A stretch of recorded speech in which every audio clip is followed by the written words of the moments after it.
Bonjour à tous, chers auditeurs du Raid de l'étang de Berre. Je suis venu aujourd'hui à Marseille.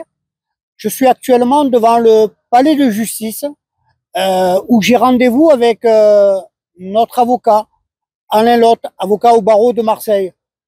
Ensemble, nous avons évoqué la question de Martin Coa, qui se livre à des attaques violentes contre moi, contre ma famille et contre le Raid de l'étang de Berre.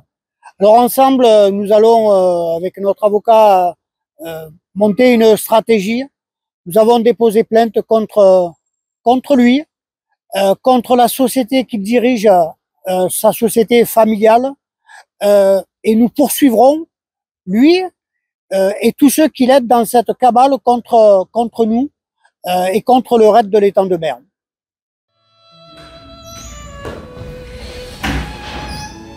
Bonjour maître.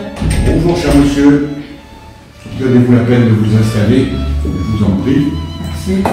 Voilà.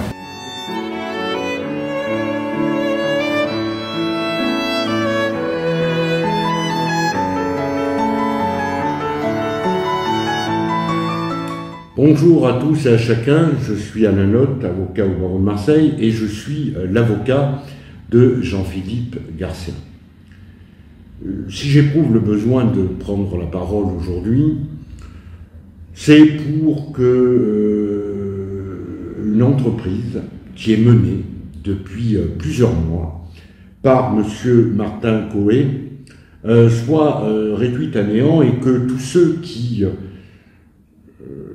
croient devoir se mêler de cette histoire soient extrêmement prudents, puisque en réalité, M.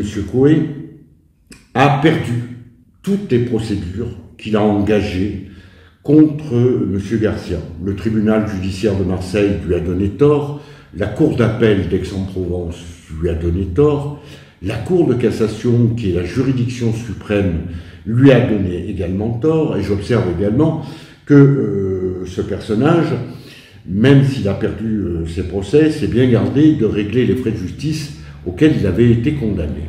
C'est une entreprise qui touche M. Garcia de très près parce que elle est fondée sur une diffamation pure et simple, sur une atteinte gravissime à l'honneur et à la considération de celui dont j'ai l'honneur d'être l'avocat. Et c'est pour cette raison que je prends la parole pour dire que rien dans ce dossier n'accrédite les propos de ce personnage. Monsieur Garcia a eu l'occasion, parce que c'est un honnête homme qui jouit d'une considération de tous ceux qui le connaissent, ou personnellement, professionnellement, son action citoyenne est reconnue par tous. Et je voulais simplement, comme avocat en droit pur, dire aux gens, faites attention, ne relayez pas de fausses informations, parce que M. Garcia a déposé de nombreuses plaintes pour diffamation contre M. Coé, et on ne renoncera pas. On ne renoncera pas à ce combat pour la vérité, pour la justice, pour que cette entreprise, qui est une entreprise de longue haleine, menée à coup de fausses informations, de travestissement de décisions judiciaires qui ont été rendues à notre profit, cesse. La gendarmerie a été saisie, le parquet d'Aix-en-Provence a été saisi.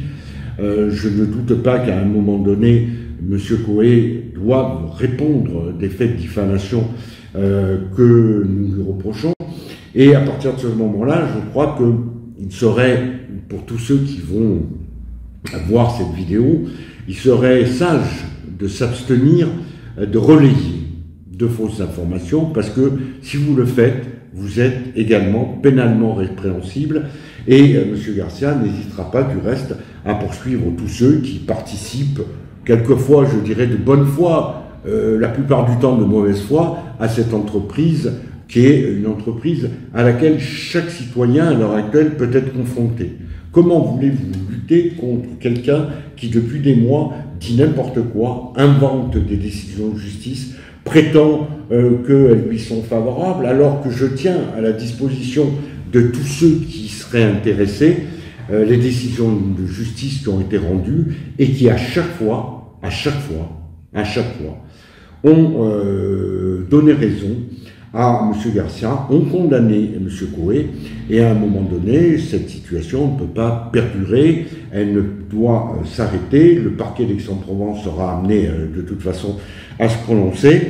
Donc respectons les règles, respectons les décisions de justice, elles ont donné raison à M. Garcia. M. Coué se livre à cette entreprise dont il faudra bien un jour qu'il assume les conséquences.